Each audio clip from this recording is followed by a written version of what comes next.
हम लोगों ने एक्सरसाइज 6.3 के 2 क्वेश्चन को कंप्लीट कर लिया। देखिए अब आप क्वेश्चन नंबर 3 को देखिए। इसके अंदर हमें क्या बोला है, diagonals A C and B D of a trapezium A B C D with A B parallel D C intersect each other at the point O. देखिए एक ट्रेपेजियम है ए बी सी डी, ये ए बी और D C जो है ये दोनों side एक दूसरे के पैरेलल है और इसके डायगोनल जो है ए सी और बी डी ये जो है ओ पॉइंट पर इंटरसेक्ट करते हैं। आगे हमें क्या बोला है, using a similarity criteria for 2 triangle. हमें जो है 2 ट्राइंगल को सिमिलैरिटी क्राइटेरिया जो हमारे रूल्स हैं ना, एंगल एंगल एंगल और साइड एंगल साइड, उन वाले सिमिलैरिटी क्राइटेरिया को हमें यूज़ करके हमें शो करना है ओ ए अपॉन में ओ सी जो है वो ओ बी अपॉन में ओ डी के इक्वल हमें शो करना है। तो देखिए इस क्वेश्चन को हम किस तरीके से करेंगे। बिल्कुल आसान सा क्वेश्चन है। सबसे पहले देखिए हमने क्लास 9 में पढ़ा alternative interior angle, corresponding angle, को इंटीरियर एंगल। थोड़ा सा आप इसको समझ लीजिए, इस क्वेश्चन में उसका यूज़ होगा। देखिए 2 पैरेलल लाइन जो होती है और उसको जो है एक ट्रांसवर्सल लाइन कट करती है, इसको हम बोलते हैं ट्रांसवर्सल लाइन। ये जो है दोनों पैरेलल है। अब ये जो एंगल बनेंगे ना, देखिए जो यहाँ पर एंगल बनेगा और ये एंगल बनेगा, ये एंगल जो है इसके इक्वल होगा और ये वाला एंगल जो होगा ये इसके इक्वल होगा। देखिए ये Z की तरह बनना है, ये Z की तरह बनना है। देखिए यहाँ पर ध्यान से देखिए, ये वाला एंगल जो होगा ये इसके इक्वल होगा और एक Z ये बनना है और ये वाला एंगल जो होगा ये इसके इक्वल होगा। ये आप लोगों ने जो है क्लास 9 में पढ़ा होगा और इसको हम बोलते हैं अल्टरनेटिव इंटीरियर एंगल। देखिए इसको एंगल 1 रख लीजिए, इसको एंगल 2, इसको एंगल 3, इसको एंगल 4। तो एंगल 1 जो एंगल 2 के इक्वल होगा और एंगल 3 जो एंगल 4 के इक्वल होगा, एंगल 3 जो एंगल 4 के इक्वल होगा।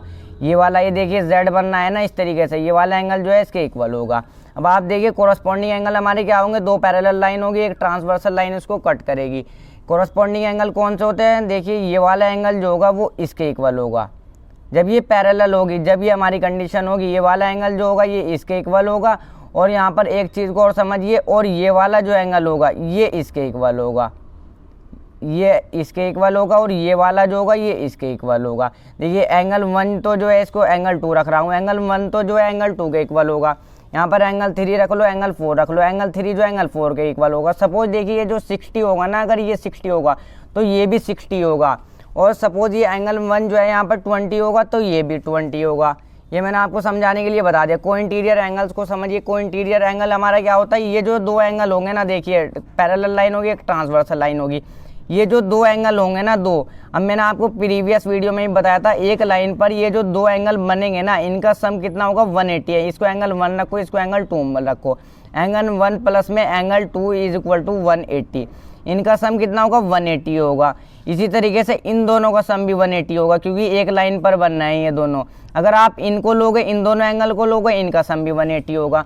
अब आप समझिए, देखिए अगर 2 लाइन इस तरीके से आपस में जो है इंटरसेक्ट करें, ये इंटरसेक्ट कर गई, तो ये वाला एंगल जो है इसके इक्वल होगा।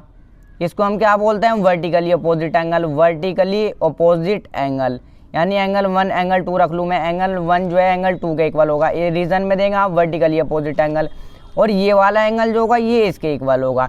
देखिए मैंने एक वीडियो भी बनाई है इस पर, पैरेलल लाइन पर हमारे क्या एंगल्स के रूल है। यहाँ पर आपको थंबनेल दिखाई दे रहा होगा, तब जब आप इस वीडियो का लिंक जो है मैं डिस्क्रिप्शन में डाल दूंगा, तो आप इस वीडियो को पूरा देख लेना, तो आपके सभी पॉइंट जो है वो क्लियर हो जाएंगे। देखिए अब हम जो है इस क्वेश्चन की तरफ आते हैं। देखिए अब हम जो है इसको किस तरीके से शो करेंगे। हमें शो करना है ओ ए अपॉन में ओ सी, ओ बी अपॉन में ओ डी। इसको मैंने क्यों बताया, अब ये देखिए जो है 2 पैरेलल लाइन है, इसी तरीके से ये जो है 2 स्ट्रेट लाइन इंटरसेक्ट कर रही है, तो ये वाला एंगल जो होगा ये इसके इक्वल होगा, ये वाला एंगल इसके इक्वल होगा। इसको एंगल 1 रख लो आप, इसको एंगल 2 रख लो, यहाँ तक आपको कोई भी परेशानी नहीं होगी। अब देखिए ये भी जो है एक Z बनना है, Z बनना है, ये Z बन गया। 2 पैरेलल लाइन है और Z बन गया, मैंने आपको बताया भी। तो ये वाला एंगल जो होगा ये इसके इक्वल होगा। ये क्लास 9 में वैसा आपने पढ़ा भी होगा। तो ये एंगल इसको आप जो है 3 रख लो और इसको एंगल 4 रख लो, एंगल 3 एंगल 4 के इक्वल होगा। और ये वाला एंगल जो होगा ये इसके इक्वल होगा। देखिए इधर से तो हो गया ये वाला, और ये किसके इक्वल होगा, ये Z बनना है। देखिए ये भी इसी तरीके से ये इसके इक्वल हो जाएगा। इसको आप जो है एंगल यहाँ पर एंगल 5 रख लो और एंगल 6 रख लो। अब देखिए हम इसको क्वेश्चन को किस तरीके से करेंगे। सबसे पहले हमें क्या गिवन है, हमें गिवन है ए बी जो है वो डी सी के पैरेलल है।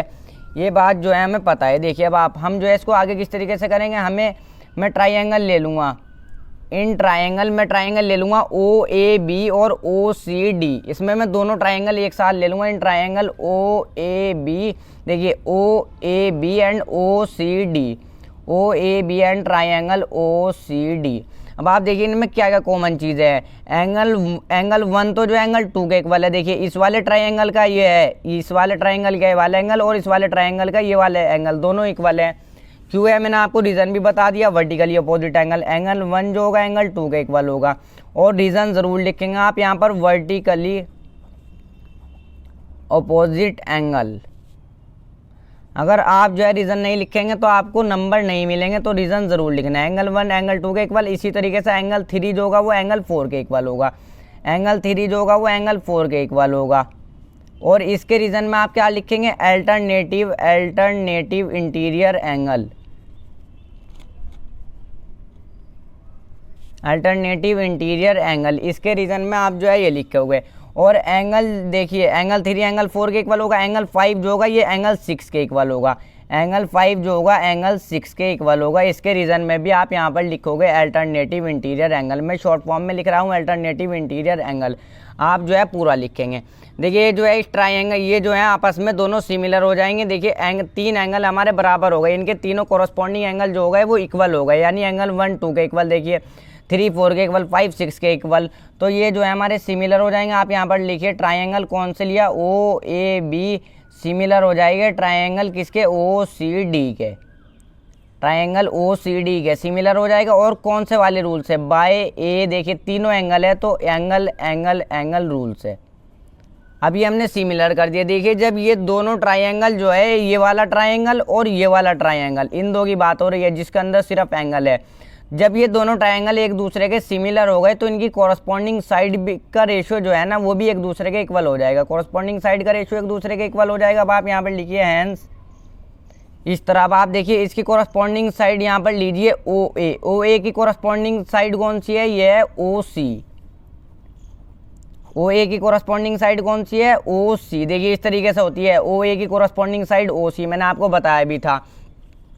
ये जो है हमारा बराबर हो जाएगा किसके, अब आप देखिए यहाँ पर ओ बी की कॉरस्पॉन्डिंग साइड कौन सी है, ओ डी है। ओ बी की कॉरस्पॉन्डिंग साइड कौन सी हो गई, ओ डी हो गई। यही जो है देखिए हमें शो करना था, यही हमें शो करना था। इनके कॉरस्पॉन्डिंग एंगल जब इक्वल हो गए, जब ये दोनों ट्राइंगल जो है सिमिलर हैं तो इनकी कॉरस्पॉन्डिंग साइड का रेशियो जो होगा वो इक्वल होगा। यानी ओ ए अपॉन में ओ सी जो है हमारा, ओ बी अपॉन में देखिए ओ बी, ये इसकी ओ बी की कॉरस्पॉन्डिंग साइड कौन सी हो गई, ओ डी हो गई। तो इक्वल होगा, ए बी जो है होगा सी डी के इक्वल होगा। मगर हमें शो करना था तो हम यहाँ पर ये लिख लेंगे, यहाँ पर इन केस आप जो है यहाँ पर रीजन में भी लिखेंगे, in case of two similar triangle, in case of, देखिए यहाँ पर लिखेंगे in case of two similar triangle the ratio of their corresponding sides are equal. देखिए यहाँ पर रीजन में भी ये लिखा, जब दो हमारे ट्राइंगल सिमिलर हैं एक दूसरे के तो उनका the ratio of their corresponding sides are equal, तो उनका कॉरस्पॉन्डिंग साइड का रेशियो भी जो होगा वो इक्वल होगा। तो इस तरीके से हमारा